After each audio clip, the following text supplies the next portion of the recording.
Demandez ce qui vous a marqué dans l'actualité de la semaine.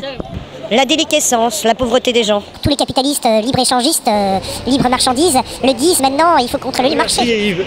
Mademoiselle, est-ce qu'il y a des choses qui vous ont marqué dans l'actualité de cette semaine? Cette semaine, j'étais sur une autre planète. Je suis amoureuse, alors j'ai pas... Oh, c'est beau. Ça va Yves?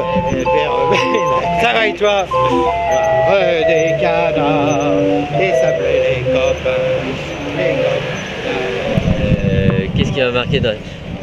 le Big Bang en France avec le changement de gouvernement, ça a été quand même ça faisait des mois qu'on l'attendait, une révolution, c'est incroyable. On est encore scotché par terre par la nouveauté, par l'innovation. Un président qui n'arrête pas d'innover, qui s'agite beaucoup. C'est super, je crois qu'on va sortir de la crise. Et puis je noterai aussi dans la semaine écoulée la palinodie autour du changement de gouvernement, mais qui n'en est même pas un. Pour moi, c'est un non-événement.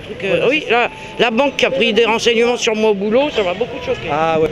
Oui, nous sommes dans une société de flicage. Voilà, ça empire, c'est dégueulasse. Je suis choqué par tous les systèmes de flicage, de répression. Il faut espérer qu'en 2012, il y a un grand mouvement. Un grand bouleversement, comme on dit. Réveille. 1h30 de discours de Sarkozy. Mais ça donne quoi alors? Pour ne rien faire, pour ne rien dire. Il n'était pas crédible selon vous? L'actualité cette semaine? Ouais. Des choses qui m'ont marqué ou qui m'ont choqué. Le nouveau gouvernement qui est tout nouveau. Hein, on connaissait personne dans ce nouveau gouvernement, par exemple. C'est un gouvernement pour les élections. Mais c'est pas un problème d'avoir les mêmes, c'est un problème d'avoir ceux-là. Donc d'accord. Enfin non, je pensais que ça serait Borloo quand même. Ah, mais Borloo, je le déteste. Mais Borloo, il est quand même détestable, faut pas y croire. C'est un pur arriviste. Il peut être à l'écologie ou au nucléaire. De Villepin. T'as choqué? Étonnant. Non, il m'a pas choqué, non.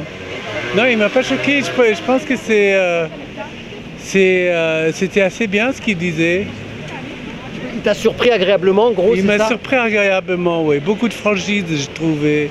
Il est presque... Ça fait du bien. Ça fait du bien dans le paysage politique, ça. Tout ce que je peux dire, c'est qu'on sait qu'on n'a pas gagné, mais on sait aussi qu'on n'a pas été défait. Je parle par rapport à tout cet extraordinaire mouvement, ces millions et millions de travailleurs dans la rue, et ça reste dans les consciences. Je peux te demander s'il y a des choses qui t'ont choqué ou marqué dans l'actualité de cette semaine? Attends, je réfléchis. Le Beaujolais. Une bonne chose, c'est que Roselyne Bachelot n'est plus à la santé. C'est déjà ça. La vraie fausse bonne nouvelle, Éric Besson qui sera plus à l'immigration mais qui est toujours dans le gouvernement. Qu'est-ce que vous avez retenu dans l'actualité de cette semaine? Rien. Pourquoi? Les vieux reviennent au gouvernement. On prend les mêmes. Je suis un ancien gaulliste et de voir toute cette pourriture, moi, c'est sale. L'histoire de Karachi. Qu'est-ce qui s'est passé à Karachi déjà? Oh il y a eu des pots de vin, là, je sais pas quoi là. La corruption à Karachi.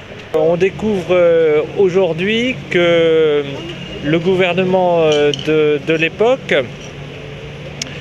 a constaté qu'il fallait mettre fin au versement de commissions occultes en ce qui concerne la livraison d'armements au Pakistan.